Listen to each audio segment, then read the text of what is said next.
Hi అండి అందరికీ. మన వైజాగ్‌లో ఇప్పుడు సబల భోజన పండగలు జరుగుతున్నాయి. మీకు అందరికీ తెలిసే ఉంటుంది. సామాజిక మాధ్యమాల ద్వారా, అలాగే న్యూస్ పేపర్ల ద్వారా కూడా, ప్రింట్ అండ్ ఎలక్ట్రానిక్ మీడియా ద్వారా బాగా ప్రచారం కూడా చేశారండి. అందరిని రావాల్సిందిగా మరీ మరీ కోరుతున్నారు. ఈ పండుగల యొక్క ముఖ్య ఉద్దేశ్యం ఏంటంటే, చిరుధాన్యాలు, అలాగే సాంప్రదాయ వరి రకాలు వీటన్నిటిని మన ఆహారాల్లో నిత్యంగా చేర్చుకోవడం వల్ల మన ఆరోగ్యం చాలా మంచిదండి. మనకు స్థూలకాయం తగ్గుతుంది. అలాగే క్యాన్సర్ లాంటి జబ్బులు కూడా రావండి.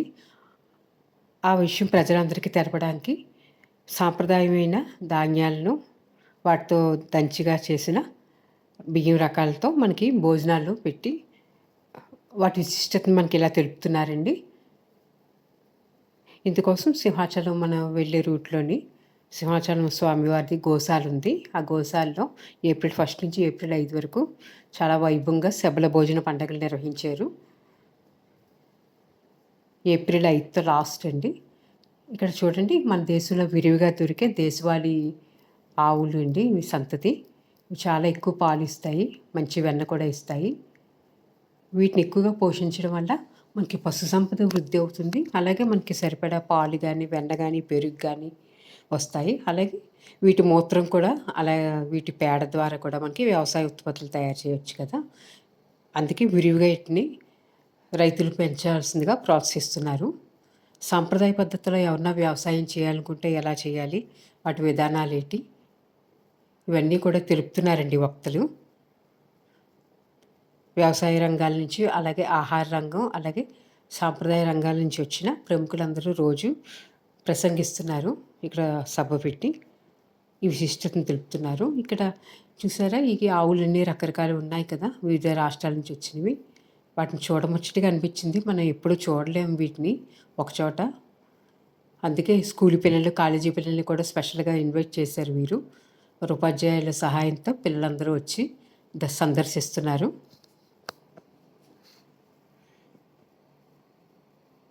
వీటి పేర్లు కూడా రాసున్నాయి చూడండి. కాంక్రీజ్ ఒకటి, అలాగే మన పొంగనూరు ఉంది కదా, చిత్తూరు పొంగనూరు, ఆ ఆవులు కూడా ఉన్నాయండి.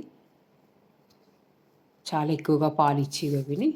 ఇక్కడ కొన్ని స్టాల్స్ కూడా పెట్టడం జరిగింది. కొంతమంది ఔషధపరమైనవి అమ్ముతున్నారు. అలాగే చిరుధాన్యాలతో చేసిన పదార్థాలు అవి ఇస్తున్నారు.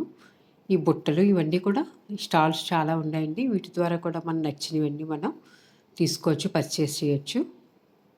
ఆర్గానిక్ బెల్లం కూడా అమ్ముతున్నారండి. నేనైతే ఆర్గానిక్ బెల్లం తీసుకున్నాను. చాలా రుచిగా ఉంది.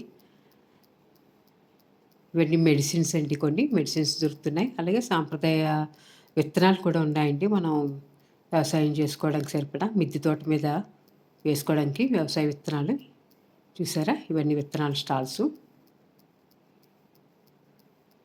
అందరూ ఎంతో ఆసక్తితో వచ్చి తిలకిస్తున్నారు. ఇది మిల్లెట్స్ స్టాల్ అండి. మిల్లెట్స్‌తో చేసిన పొడులు, ఇడ్లీ రవ్వ ఇవన్నీ కూడాని. ఇక్కడ చీపుర్లు కూడా కనబడుతున్నాయి కదా! వీరి స్టాల్‌లో అవన్నీ ఉన్నాయి. ఆర్గానిక్ పసుపు ఇవన్నీ కూడా ఎంతో ఓపికగా వచ్చిన వాళ్ళందరికీ డీటెయిల్డ్‌గా ఎక్స్‌ప్లెయిన్ చేస్తున్నారు. ఇవి ఉండడమే కాకుండా ఇంకా కావాల్సితే కొరియర్ కూడా చేస్తారు వీరందరూని. స్కూల్ పిల్లలు కూడా ఎంతో సంతోషంగా ఇవన్నీ చూస్తున్నారు. బహుశా ఈ కాలం పిల్లలకి ఇవన్నీ చూసే అవకాశం దొరకడం ఇదే మొదటిసారేమో. ఇక్కడ ఆవు ద్వారా, ఆవు లేదా ఎద్దు అంటారు కదా, గానుగాడిస్తున్నారండి. గానుగాడించి నువ్వుల నూనె కూడా మనకు కావాల్సితే తీసుకోవచ్చు. ఇక్కడ చూసారా, కుమ్మరి సారే చిన్న చిన్న కుండలు వస్తువులవి కూడా తయారు చేసి ఇస్తున్నారు అప్పటికప్పుడు. మనకు సరదా ఉంటే తీసుకోవచ్చు కూడా మనం. ఈ బుట్టలు ఇలా తలకు పెట్టుకునేవన్నీ కూడా దొరుకుతున్నాయి కదా! ఇక్కడ విజయనగర సంస్థానాధీశులు ఉన్నారు, శ్రీ పివిజి రాజు గారు. ఆ మహానుభావుడి దగ్గర కూడా నిలబడి ఫోటో తీసుకోవడం జరిగిందండి. ఇలాంటి పెద్దవారు ప్రజల కోసం ఎన్నో చేయడం వల్ల, వారి దాన ధర్మాల వల్ల ఈ సింహాచలం అంతా కూడా చాలా అభివృద్ధి చేశారు. దేవాలయ భూములకై కూడా వారు విరాళాల కింద ఇచ్చారు పివిజి రాజు గారు వారి సంస్థానం. ఇక్కడ సభ జరుగుతుందండి. ఈ సభలో మనకి తెలియనివి ఎన్నో విషయాలు వక్తలు నేర్పిస్తున్నారు. ఆంధ్ర, తెలంగాణ నుంచి వచ్చినవారు, దూర ప్రాంతాల నుంచి వచ్చినవారు. సాంప్రదాయ పద్ధతిలో వ్యవసాయం ఎలా చేయాలి, ఆరోగ్యానికి మేలు రకాల వంగడాలు ఎలాగా ఉపయోగపడతాయి, మన రైతులు ఎవరన్నా మనం పెంచాలనుకుంటే మన పొలాల్లో వారి తాలూకా సాయం పొందొచ్చు. అందుకు ఫోన్ నెంబర్‌లయి కూడా ఇచ్చారు. అలాగే గర్భిణీలకి అక్కడ సన్మానం కూడా చేశారండి. గర్భిణీలకి కిట్ కూడా ఇచ్చారు. నెయ్యి తదితర ధాన్యాలు నేచురల్ పద్ధతిలో పండించిన ధాన్యాల వల్ల వారికి సుఖప్రసవం జరుగుద్దని కూడా వివరించారు. సిజేరియన్ అది అవ్వకుండా సాధారణ ప్రసవం జరుగుద్దంట. అలా చాలామంది గర్భిణీలకి ఇక్కడ కిట్స్ ఇచ్చారు. ఇక్కడ ఒక పక్క వంటశాలలో కూడా వండుతున్నారు. సహజమైన ధాన్యాలు ఉంటాయి కదండీ! బియ్యం. మనం ఎప్పుడూ చూసుండము. ఈ రంగుల్లో ఉన్నాయి చూడండి. ఎరుపు రంగు, ఆకుపచ్చ రంగు, తెల్ల రంగు ఈ రంగుల్లో ఉన్న ధాన్యాలతో ఎక్కడా దొరకనివి మనకి ఎక్కడా కనబడనివి ఇదే లైఫ్ టైంలో నేను కూడా చూడడం. వాటితోని రుచికరమైన ఆహార పదార్థాన్ని చేసి ఉచితంగా ఇచ్చారండి. దీనికి ముందుగా మనం చేయాల్సింది గూగుల్ ఫామ్ ద్వారా కానీ లేదంటే అక్కడ కానీ ఎన్రోల్ చేసుకోవాలి. టోకెన్ ఇస్తారు. టోకెన్ ఉన్నవారికి ఆహార పదార్థాలు భోజనం వడ్డిస్తారు. ఎన్ని వేల మంది వచ్చినా సరే కాదనకుండా అలాగే విసుగు విరామం లేకుండా వాలంటీర్లలాగా వడ్డిస్తూనే ఉన్నారు. అలాగే గ్లాసులు పళ్ళాలు కడిగేవారు కడుగుతూనే ఉన్నారు. సేవ చేస్తూనే ఉన్నారండి. రోజుకి 8,000, 10,000 మంది వస్తున్నారని తెలిసింది. అందరూ ఎంతో ఆసక్తిగా పాల్గొంటున్నారు. క్రమశిక్షణగా పాల్గొన్నారు. ఈ సభల భోజన పండగలు ఏంటి? ఎలా ఉంటాయి? ఏంటి? ఈ చూద్దామని కూడా విశాఖ మహానగరం నలువైపుల నుంచి కూడా వచ్చారండి ప్రజలు. కుటుంబాలతో సహా వస్తున్నారు.